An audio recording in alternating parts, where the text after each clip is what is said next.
Oui, le prix, ça m'a fait plaisir. Ça m'a fait plaisir pour une raison très simple. C'est quand en 1994, ça fait maintenant bientôt 20 ans, on a créé un institut qui était uniquement dédié au numérique, application chirurgicale. On était considéré comme un peu fou, c'était absolument pas de la science, c'était reconnu ni par l'INSERM ni par le CNRS, et actuellement on voit que c'est ce qui a fait faire un pas extrêmement important dans le développement de la chirurgie dite moderne. Alors le chirurgien d'aujourd'hui, moi j'ai connu toutes les époques, entre le chirurgien d'aujourd'hui et le chirurgien d'il y a 20 ans, c'est un monde totalement différent. C'est-à-dire que le chirurgien d'aujourd'hui, premièrement, il n'est plus isolé grâce au numérique. Il peut avoir toutes les informations possibles en temps réel. On sait qu'en médecine et en chirurgie, ça évolue extrêmement rapidement. Il peut préparer et planifier son opération. C'est vraiment l'évolution comme en aéronautique. C'est-à-dire qu'il arrive à avoir son plan, il arrive à simuler, comme le pilote simule son vol, il va simuler son opération parce qu'il va réussir à reconstruire en 3 dimensions l'organe sur lequel il va opérer. Et ensuite, avec des instruments virtuels, il va préparer l'opération. Puis ensuite, il arrive dans une salle d'opération qu'on appelle une salle d'opération intelligente, c'est-à-dire totalement numérisée. Et puis, il a le droit d'utiliser des instruments chirurgicaux ou des machines qui sont extraordinaires, qui arrivent à analyser 1000 signaux en une seconde, par exemple, comme la robotique chirurgicale, pour faire des gestes plus précis, plus ciblés sur la tumeur, par exemple, qu'on veut attaquer. Alors le problème, est-ce qu'il faut enseigner plus de numérique aux étudiants? Non. L'étudiant en médecine ou le chirurgien, il faut lui enseigner quoi? Il faut lui enseigner la chirurgie, il ne faut pas lui enseigner comment ça marche.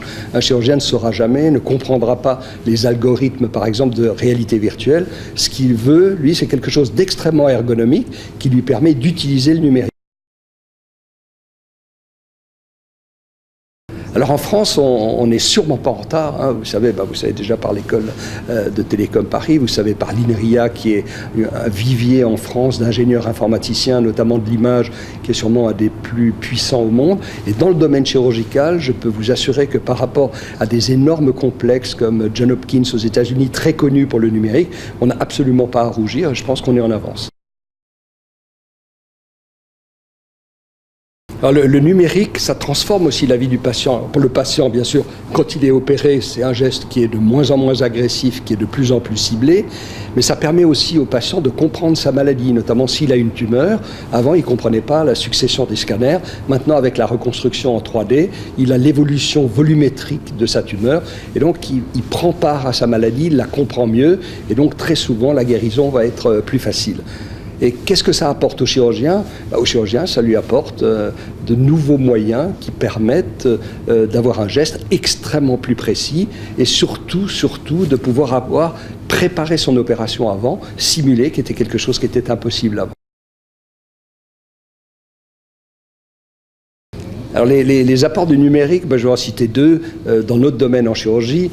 Un, la robotique et la possibilité d'opérer à distance. Je pense qu'il y a 20 ans, on n'aurait jamais imaginé qu'on pouvait faire un geste précis à distance. Et on a, en partenariat avec Alcatel, avec France Télécom, on a quand même réussi la première mondiale d'opération à distance entre New York et Strasbourg à une période où tout le monde, même l'armée américaine, disait que c'était techniquement impossible. Donc je pense que ça, c'est une voie d'avenir extrêmement importante pour partager le geste. Et puis l'autre révolution pour nous, numérique, c'est la reconstruction en 3 dimensions du clone digital du malade qu'on va opérer le lendemain et qui permet de mieux préparer l'opération.